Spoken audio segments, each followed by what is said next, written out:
A slam into lockers, laughter erupting down the hallway. But she didn't cry, didn't plead. She just stood her ground. Like the video, subscribe to the channel, because this isn't just a story about a victim. It's the first moment of someone who made an entire school see itself differently. A sharp clang echoed through the hallway as a small girl's back slammed against a metal locker door. It happened too fast for anyone to react, or maybe no one wanted to. 4 tall white girls stood in front of her, matching uniforms. Bold lipstick, phones in hand. One had shoved her. Another held up a camera shouting, "Look, our little school, monkeys about to cry." They burst into laughter. The sound echoed through the bright hallway packed with students, but no one stopped. Eyes drifted, ears pretended not to hear. Some glanced over and turned away. Others pulled out their phones to record. Not to help, just to have something to gossip about later. The black girl was pinned against the lockers, clutching her backpack tightly, eyes wide, chest heaving. Not from fear, but from rage. Still, she didn't speak, didn't fight back, didn't flinch. She just stood there trembling, slightly. Lips pressed tight, her messy hair was yanked and let go like a pet being played with. And another girl pushed the camera close to her face and yelled, "Hey, who's your dad?" "Oh, wait, don't have one." "Haha, classic," the others cracked up. A banana peel fell from her unzipped bam bam. The girl filming shouted, "Oh my God, the role fits so well." Seconds later, the bell rang for class, pulling the hallway along with it. The group dispersed like they just wrapped up another performance. One girl tossed a final line before leaving. "Next time bring lotion, that dry skin's nasty." The girl didn't respond. She crouched down, picked up her torn notebook, zipped her bag. Bent pages, ripped sheets, cracked phone screen. She gathered it all without shedding a single tear. A teacher passed by, glanced over and said, "Hurry up, midterms, start soon." No one asked what happened. No one looked twice, as if she was just a space people walk through, not someone who was there. That night, she sat alone in her small dorm room. The warm desk lamp lit a blank sheet of paper. No diary, no tears, just a sketch of a judo stance, low hands wide, base weight centered. Beneath it, she wrote, "Defensive posture, used to stay grounded during sudden force." She folded it, slipped it into her private notebox, already over 30 papers thick. No one knew she'd trained in judo since she was 4. Her father, a legendary 3-time federal champion, was the only one who'd ever told her, "You don't win with the prettiest throw. You win by knowing when not to throw at all." And today she didn't throw, even though she could have. Before bed, she wrote her final line for the day 143. "Slammed into a locker again, but my stance held. Didn't fall, didn't strike back, because I don't train for revenge. I train to endure until the day the real meaning of martial arts is finally seen." 2 days after the locker incident, she walked into gym class wearing her old uniform, a white shirt slightly faded, practice pants folded neatly in her backpack. But when she entered the locker room, she stopped cold. Her gym pants had been slashed, ripped from the knee to the hip, leaving a thin strip of fabric that was impossible to wear.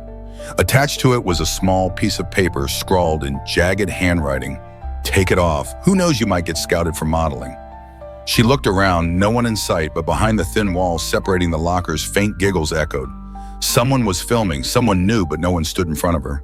She didn't panic, didn't cry. She folded the ruined pants, tore up the note, and tossed it into the trash, then pulled her gym shirt over her regular clothes just enough to avoid being marked absent. When the teacher asked why she didn't change, she said quietly, "My clothes got stained. I didn't have time to wash them." No one asked further. No one checked. And class went on like nothing had happened. At lunch, she sat at her usual table near the back corner. Just as she plugged in her headphones and opened the lunch her mother had packed, soy-glazed chicken rice, still warm from careful wrapping, one of the girls from the bullying group walked by. She accidentally slipped, sending a full cup of soda splashing onto the open lunch tray. Dark syrup spread across the table, rice scattered. The girl covered her mouth in mock horror. "Oh no, I didn't realize your home dish paired so well with Coke." A few scattered laughs echoed around the cafeteria. Others turned away, pretending not to see as always. One teacher sat nearby watching. He frowned slightly, then kept eating. "Not my business," he probably told himself. She grabbed a napkin, wiped up the mess, wrapped the ruined food, and placed it in the trash. She didn't say a word, didn't fight, didn't cry. She silently pulled out her phone and typed, "Day 145, lunch ruined, no change of clothes." You can recover almost anything except the feeling that you have to beg just to eat in peace. That evening, she went to her father's training room, the place she visited every weekend. She stood in the middle of the judo mat, alone, no sparring, no counters, just one thing. Stability, the kame stance, arms relaxed, back straight, center of gravity locked at the hips, her father once told her. The strongest move in judo isn't a throw. It's standing still when no one can knock you down, no matter how hard they try. She stood motionless for 3 straight minutes, eyes half closed, breathing even, repeating the same phrase in her mind like a quiet mantra. I don't train to hurt anyone. I train so no one, not even silence in a crowd, can break me. 2 days after the spilled lunch, anonymous messages started appearing in her inbox. The first one was simple. Who do you think you are walking across the sports field with that face? The next day, a spliced video arrived, her face edited onto a monkey running circles around a classroom. The caption read, "Our Olympic star." The video was posted as a story by a senior anonymous, deleted after 3 hours.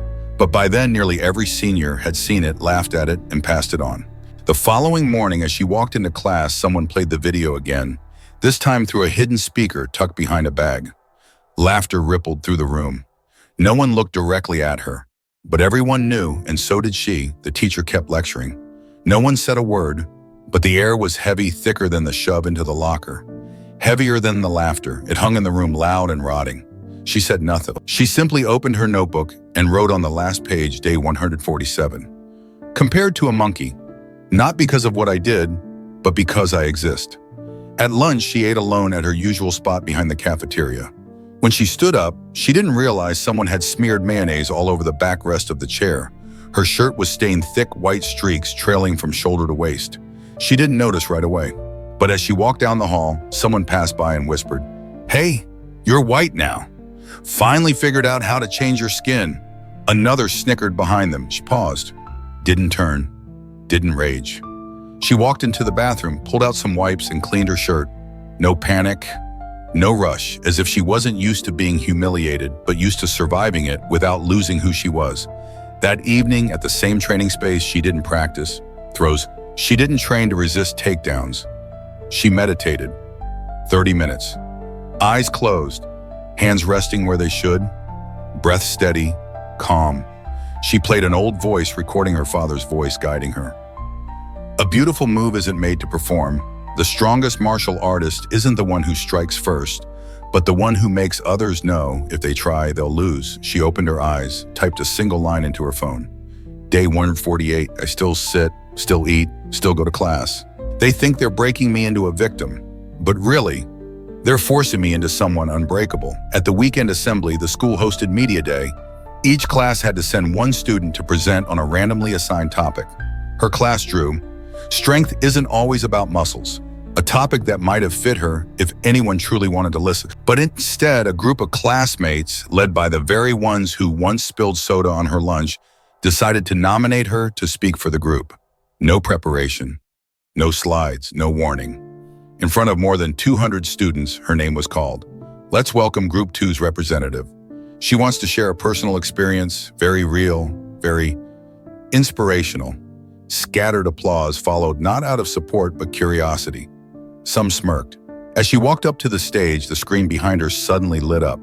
Not with a presentation, but with a photoshopped image. Her face pasted onto a cartoonish black figure, rags for clothes, standing inside a zoo cage. Someone had planned this.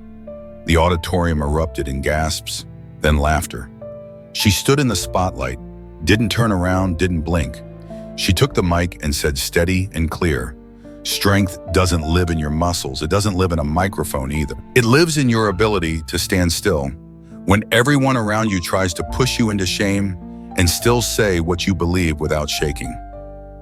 No one laughed after that. The host quickly shut off the screen. The room fell into silence. She placed the mic down and walked off stage. No applause needed. No one had to follow.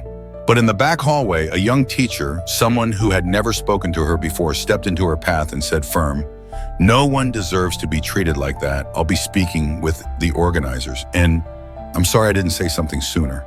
She looked at him, nodded, didn't smile, but her eyes softened. For the first time that year, she wasn't the only one holding balance.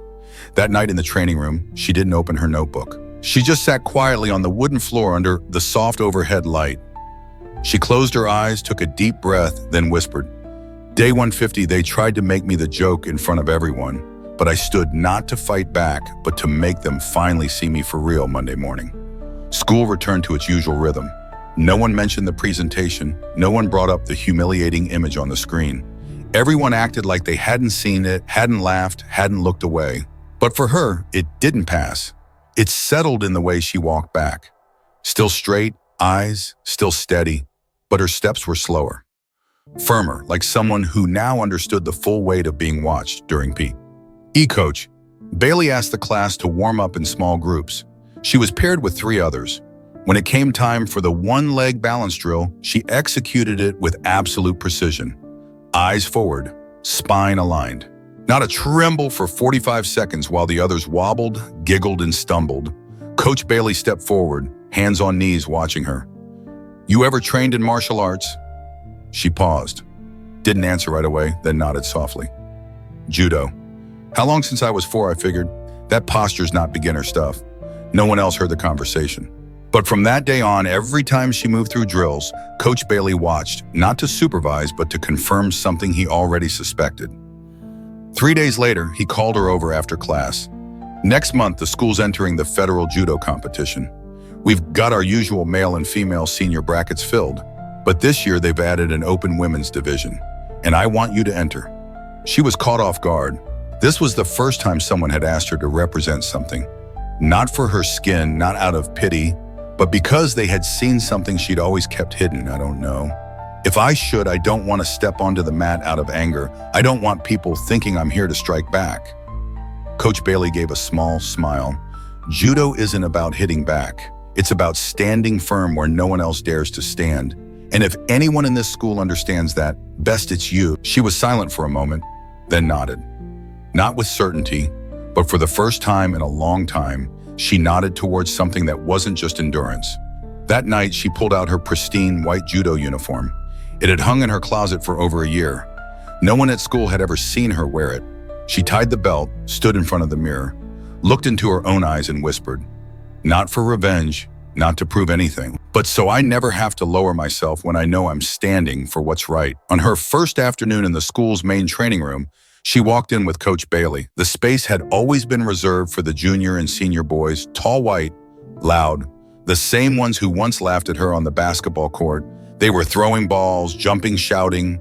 But when the small girl walked in, white belt on her back, hair neatly tied, some of them paused. One muttered, "She's really competing?" Another laughed, "Probably just here to put on a show." Coach Bailey didn't turn around. He just said flatly, "She's here to train, not to give you something to guess at." The auxiliary room, mats, punching bags, soft flooring made for judo was empty. She placed her bag down, knelt and bowed to the mat out of habit, like she'd done since childhood. Then stood and began her warm-up, every movement, sharp, every position exact. Even though she hadn't trained formally in over a year, her feet moved light but stable. Her stance was solid, hands set at the right range. Every slide landed where it should. Coach Bailey stood with arms crossed, watching in silence for the first 10 minutes. When she paused to grab water, he walked over. "You've never competed before." "No, sir. My dad didn't allow it. He said I needed to learn how to lose before I ever thought about winning." "Did you learn?" "I think I did." "Good. Then let's start learning how to win from that day on." She came to the training room every afternoon alone. No teammates, no group. Just her, but she trained like the entire tournament was already happening beneath her feet. Throws blocks, controlled falls, the wrist rotations to break holds. Each move was an unspoken answer aimed at every question ever thrown at her. "Who even wants you here? What do you think you're worth? Who do you think you are standing with us?" She no longer wrote notes on her phone. Instead, after every session, she wrote a line on the mirror with a faint marker, then wiped it clean before leaving. The first one read, "I don't train to prove I'm strong. I train so I never have to explain why I belong." By the second week, she started sparring with Coach Bailey. He didn't go full force, but strong enough to unbalance most of the boys in his class. She, small, quiet, held her stance. Sometimes she got thrown, sometimes she got pinned, but she always stood before he could offer a hand. After one clean throw that sent him softly to the mat, he lay back laughing, catching his breath. "You're really good." You know that I used to think justice came from the courts, from teachers, from grown-ups. But now, I think sometimes it comes from a student who refuses to fall, no matter how many times the world tries to knock her down. She looked at him. Didn't speak, but in her eyes something had softened. As if for the first time in months, she saw someone not trying to push her, but standing ready to catch her if she slipped. On Tuesday morning, Eastbrook's internal message board sent out an announcement. "Congratulations to the student representing Eastbrook at the Regional Federal Judo Championship, Kira Johnson, under 48 kilo division." Kira, that was her name. For the first time in all her years at this school, her name appeared publicly, not as a joke, not in whispers, but in an official announcement. But not everyone stayed silent. Within 30 minutes, the school's internal social media lit up with anonymous comments. "Who picked her locker girl? Probably just needed to fill a spot. No way she can actually fight. Everyone else must have quit if it got down to her. Hey, whatever. At least we'll get some funny videos." No tags, no direct names. Everyone knew exactly who they meant. During class, as she walked into the gym, whispers floated up loud enough to hear, "Look, it's our locker champion. Bet she's real good at the art of lying down." She didn't respond. She walked straight ahead, head held high, backpack slung neatly over her shoulder, moving with the quiet composure of someone stepping into a dojo, not into a room full of uneven ground. At the corner of the gym, Coach Bailey stood with arms crossed, his stare cold as it swept the room. Some students quickly ducked their heads, pretending to retie their shoes. He didn't yell. He didn't scold. He didn't have to. At the end of the day, as Kira packed up her things, a younger girl, brown hair, thick glasses, rushed up hesitantly. Kira, I train martial arts too, and I know you're going to win." Then she pressed a small hand-drawn card into Kira's hand. It showed a girl standing firm in a downpour, rain pouring off her, but her body unshaken. Below it in shaky handwriting, "Not everyone is born standing strong, but you made yourself that way." Kira took the card, nodded, and smiled for the first time in months. Not because she needed encouragement, but because she knew she wasn't standing entirely alone anymore. That night in her small training room, after folding her uniform, Kira sat down back against the wall. She opened her phone and typed day 152. "They still laugh, but this time I smiled further, because I know they're working so hard not to believe in me, because if they did, they'd have to face every time they were wrong." Match day, the Federal Stadium was flooded with banners, colors, chants, bigger than any place Kira had ever set foot in. This wasn't like school hallways. No snickering behind backs. Here, every throw, every move was recorded, analyzed, judged, and no one cared who you were before, only if you could stay standing on the mat now. Kira wore her white judo gi, stepping out of the waiting room. The spotlights carved clear lines across the mat like the border of another world, a world she fully owned. In the stands, the old group from Eastbrook was there too. No posters, no cheers, just unfamiliar stares, like they were seeing someone they'd never actually looked at before a first match. Her opponent, tall, strong arms, repping a well-known academy. Right at the first grip, the girl tried to slam her down with brute weight. A small thud echoed, but it wasn't Kira falling. It was her opponent losing balance, caught in a perfect seoi-nage. Kira had slipped under just in time, using the girl's own pressure to flip her clean over. Win by ippon, flawless. No adjustment period. No explanation needed. The crowd paused, then clapped. The announcer called out, "A perfect seoi-nage from Eastbrook High. Kira Johnson leads the under 48 kilos division." Her name rang across the stadium. Second match, faster opponent, trickier. Tried to bait Kira into lunging forward, but Kira held her distance, spun at the right rhythm, faked once, then swept the leg with a clean ouchigari. Precise, quiet. Final second, ippon, third match. Semifinals. The opponent stood nearly a head taller. The physical pressure was intense, but this was where silent training paid off. Kira absorbed the force, held her center, redirected it into a perfect sasai, surikomi, ashi foot block, and pivot throw. Third victory. When the final whistle blew, Kira stood at center mat. She bowed to her opponent, calm, humble. No celebration, no triumph face, just discipline. In the stands, the kids who once mocked her were silent. A few stood not to leave, but to see better. The girl with the hand-drawn card waved both arms high, eyes brimming with tears. Coach Bailey stood just outside the boundary line, nodding slowly. No words, no applause. Just a look like the one you give when you know some victories were decided long ago, the moment someone chose not to fall, that night in a small hotel room before the championship match. Kira typed a line into her phone, day 155. Dad, I didn't fight anyone today, I just stood and others fell. So I know I haven't betrayed the reason I started learning this art. The week after the championship, Eastbrook held a special school assembly, Courage and Martial Spirit, a conversation with Kira Johnson. Attendance wasn't mandatory, but every seat was filled within 3 hours of the announcement. She stepped onto the stage wearing a simple white shirt, no medal, no flashy slideshow, just a microphone and a steady, direct gaze. She opened with a sentence that hushed the entire auditorium. I've been practicing judo since I was 4, but the first thing my father taught me wasn't a technique. It was how to get up without using my hands. Because sometimes, what's being pushed down isn't your body, it's your dignity.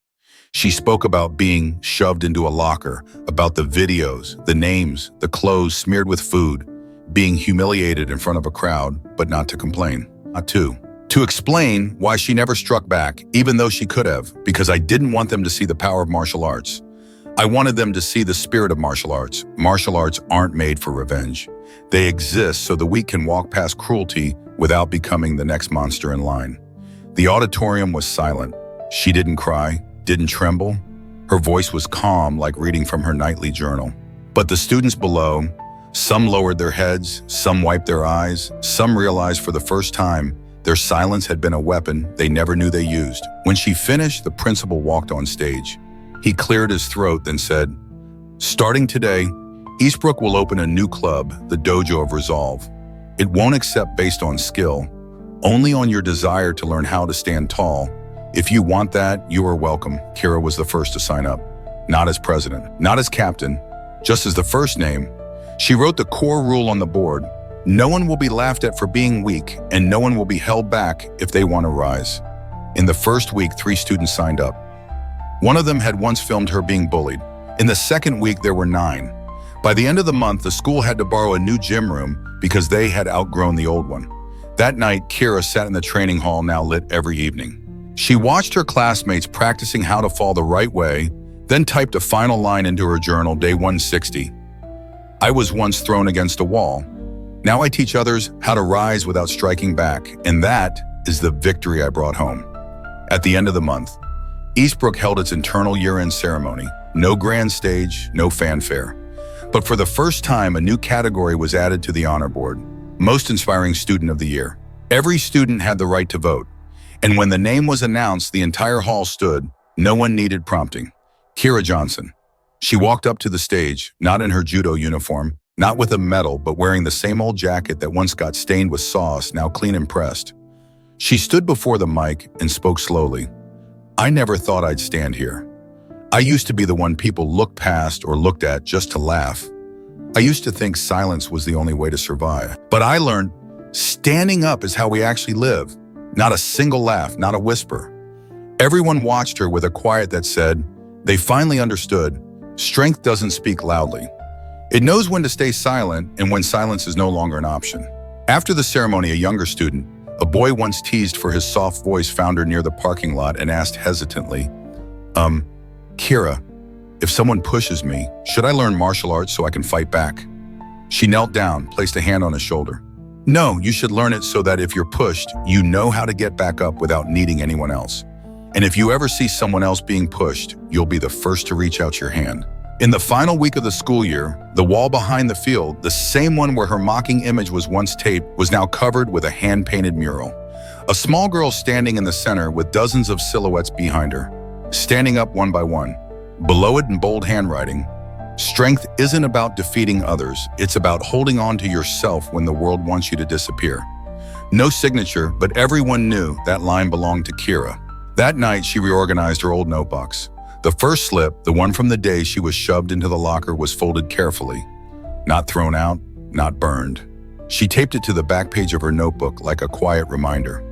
The day I fell was the day I began learning how to stand right, and from that moment on, she knew. She didn't learn martial arts to become someone others feared. She learned it to become the kind of person who made others stop using fear to control anyone ever again. Summer arrived. The campus of Eastbrook grew quieter. But every Tuesday and Friday afternoon, the lights in the gym still turned on. No loud shouts, no pounding footsteps, only the soft sounds of foam mats, steady breathing, and quiet instructions from Kira. She wasn't a coach. She wasn't the club leader. But everyone in the dojo of Rizal followed her lead, not out of duty, but because her silence had become a kind of natural guidance.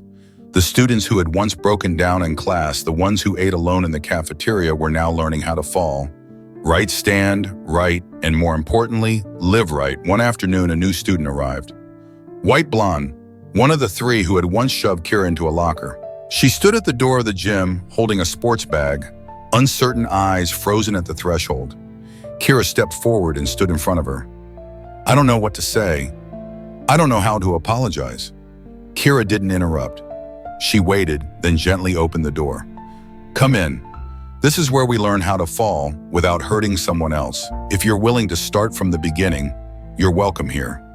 No hugs, no tears. But from that day on, the girls showed up to every session.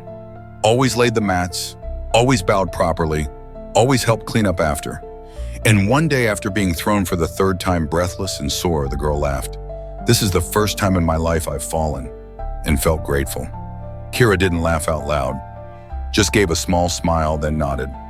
Because now you know how to get back up without blaming anyone. On the school's internal network, a post appeared. No author listed. She didn't use martial arts to win. She used it to make the ones who were wrong want to make it right. The post spread quietly. No hashtags, no fan pages, but it was printed out and taped up at the back door of the library. Inside the counseling room, even in the teacher's lounge. Quiet but unmistakable. That evening, Kira sat alone in the gym. No drills, no instruction, just stillness. Summer wind moved softly through her hair.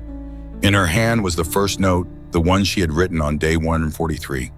She smiled, folded it, and slipped it into her pocket. Day 161. I once stood alone. Now I still stand, but I'm no longer standing alone. Orientation week at Eastbrook. This year, the school board invited Kira to speak at the opening assembly. She didn't decline, but she didn't prepare a grand speech either.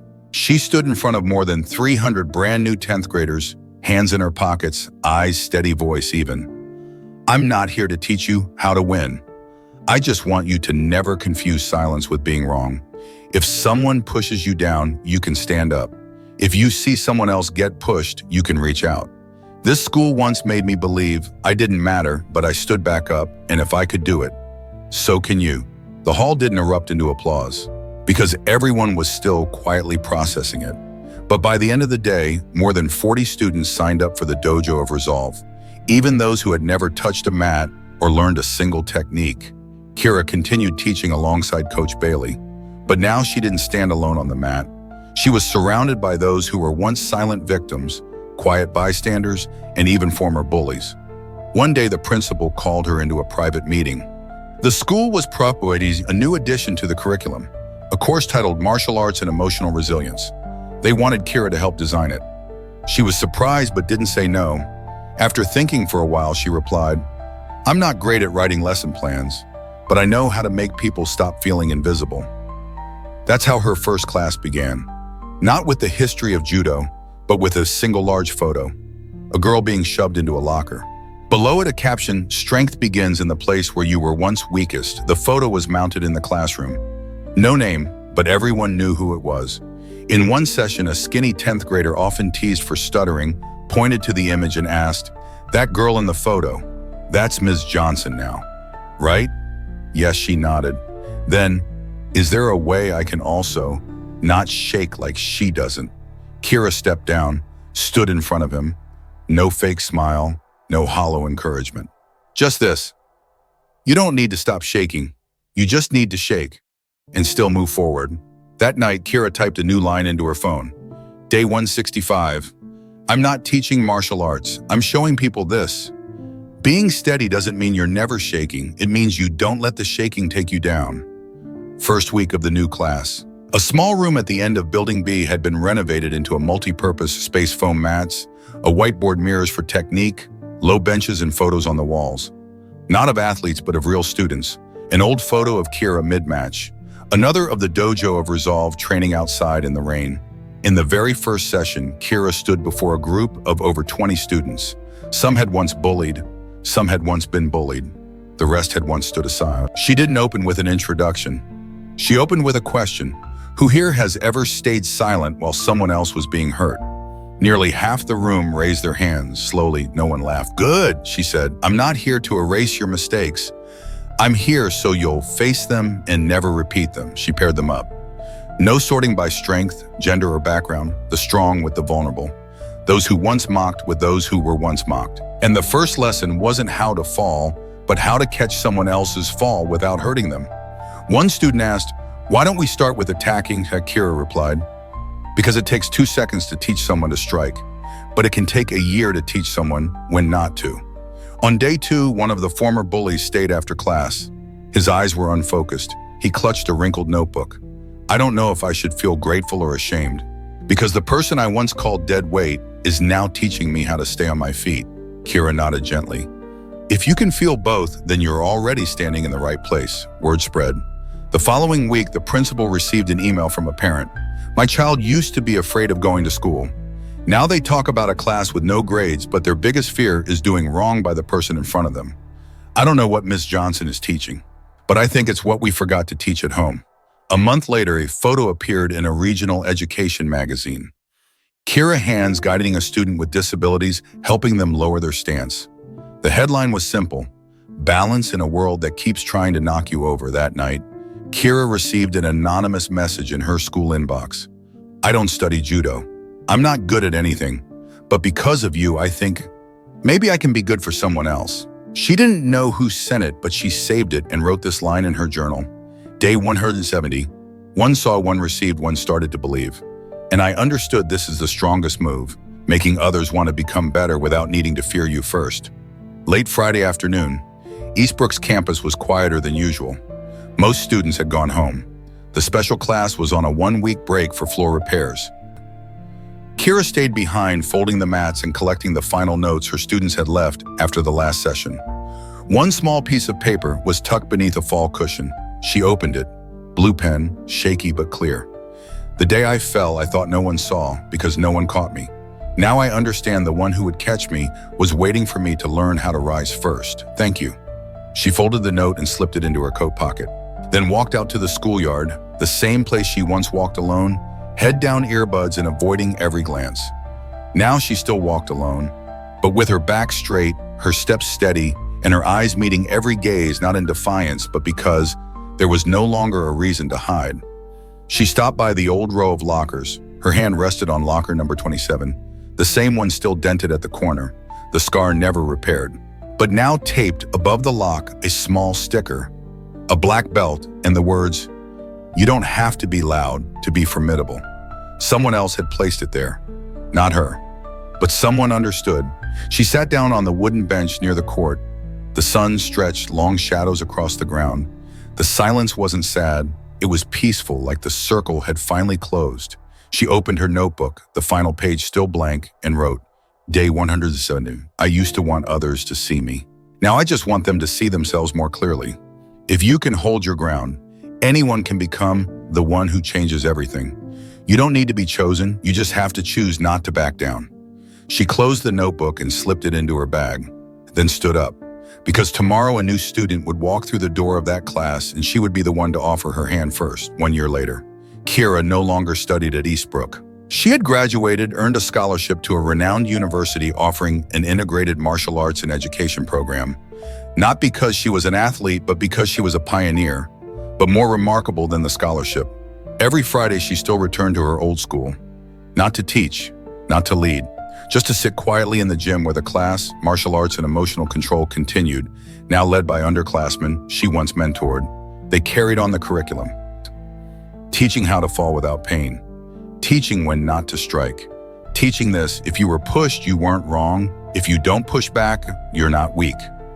Kira sat in the back, never interfered, never spoke. But when the lesson ended, someone always came up and asked Kira, I still shake when someone yells at me. Is there a way to not be scared anymore? she would simply smile. Shaking means you're still human. Just don't let it pull you off your path. One day, the principal handed her a new notebook. Black leather cover title embossed softly, Volume 2. Notes from one who teaches without speaking. Inside were fresh entries written by new students, continuing from where Kira had left off day 1. I thought I was too small to be heard. But she proved you don't have to shout to be listened to, A balance for 12 seconds today. First time my heart felt light. Day 19, I used to push people just so I wouldn't be pushed first. Now I'm learning to hold hands, not clench fists. Kira flipped through the pages, nodded, didn't say a word, then opened to the very first blank page and wrote her only line in this volume. Day 365, I was once the one who needed a hand. Now someone is holding another up, using the same way I once stood. That's why I did it all. That day as she left the school, she passed the old locker hall. It had been repainted clean, fresh, no dents. But on locker number 27, the black belt sticker was still there. Someone had reprinted it, pasted it exactly where it used to be. No one said who, but it stayed. And Kira, the girl who once walked silently past, mocking eyes could now walk through the entire school without anyone seeing her as the other. She was part of this place now. And what she left behind was the strongest weapon in any fight. A new system where being right didn't mean being strongest, but meant knowing when not to use strength at all. End of year recognition week. Eastbrook held its closing ceremony under the theme, Leading Through Action, 5-year 5 icons. On the main stage under soft lights, the principal read the name of the final honoree, a student who had reshaped the school's culture over the past 5 years. Kira Johnson, not just someone who changed how we view martial arts, but someone who changed how we define strength. Applause spread across the auditorium.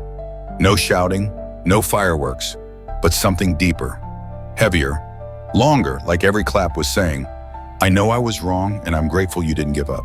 Kira stepped on stage. She wore a simple white shirt, the same worn-out shoes she first trained judo in at Eastbrook. No belt, no gi, no medals. Just her reel. She stood in front of the mic and spoke slowly. I don't know how to define leadership, but I know what it feels like to stand alone, and I know what it feels like when someone reaches back to take your hand. I'm not the best here, but I'm the one who didn't step back even when no one believed in me. And if I'm standing here today, the only thing I want to say is, don't let anyone have to stand alone the way I once did. The room went silent. Then everyone stood. All of them. The principal handed her a small box, not a trophy, not a certificate. Inside a wooden plaque engraved with the words, Kira Johnson, the one who made silence, no longer default. She accepted it and bowed deeply, like a martial artist bows to their sensei before a lesson. Not out of formality, but out of respect for what she had learned and for the people who made her need to learn it. After the ceremony, students came forward. Younger ones asked for photos. A few who once laughed at her gently placed a hand on her shoulder and said, "We owe you a new culture." Kira didn't answer everyone. But when someone said, "Thank you for not giving up," she always replied with just one sentence, "I didn't give up because someone behind me needs a reason not to." That night at home, Kira opened her desk drawer and took out the slip of paper from day 143, her very first note written after being slammed into a locker. It read, Day 143, pushed into a locker, didn't fight back. I don't train for revenge. She picked up a pen and added one more line beneath it.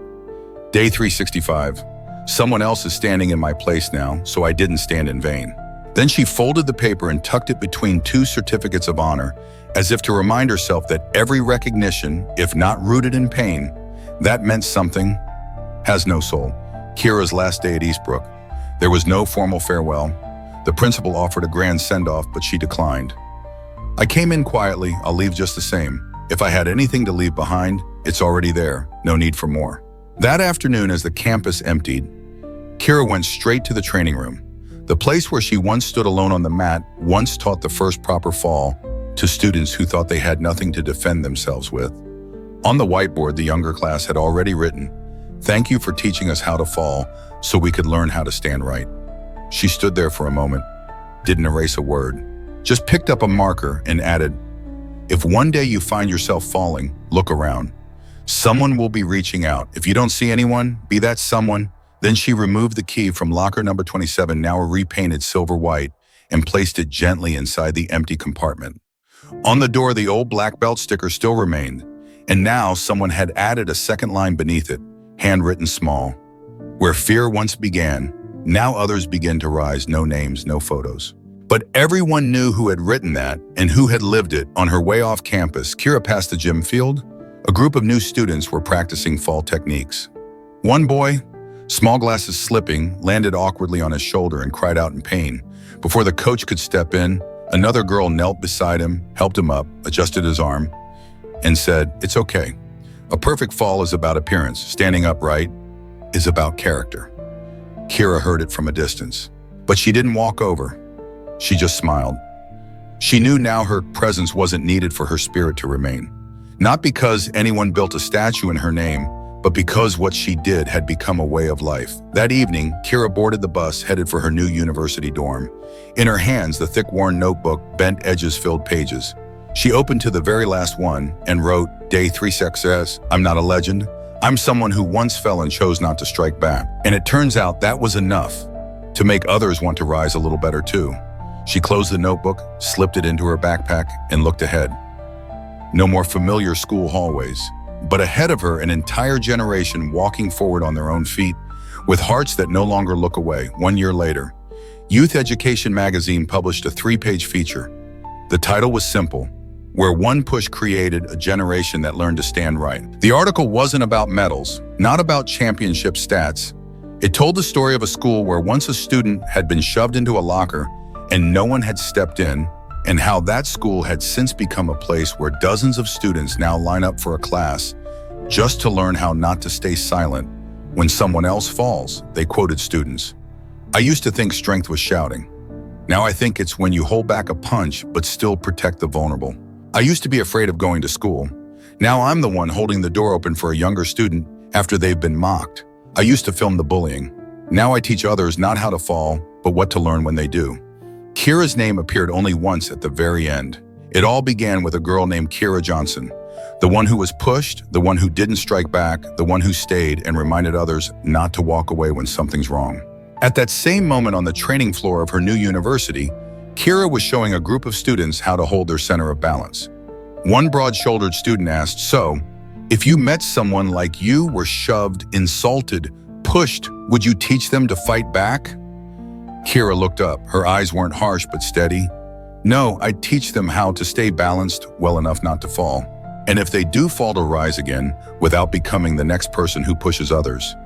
After practice, she sat on the wooden steps by the edge of the gym, watching the students stack the mats. A small girl, thin, dark-skinned, clutching a backpack, sat alone in the corner. Her eyes looked exactly like Kira's had once looked on her first day at Eastbrook. Kira walked over. Didn't ask too many questions, just sat beside her. After a while, the girl whispered, "What if someone pushes me? What should I do first?" Kira looked forward, then answered, "Hold steady if you can't fall. Right? If you fall, stand up. Don't hit back, because if you learn to stand, no one can push you the same way again." That night, Kira opened a new notebook, first page blank and crisp. She wrote, "Day 1, I'm no longer in the same place, but I've brought the most important thing with me. Never push someone just to feel taller, and if someone falls, be the first to reach out." She closed the notebook and moved forward. No spotlight, no applause. Because when you truly stand right, even silence steps aside.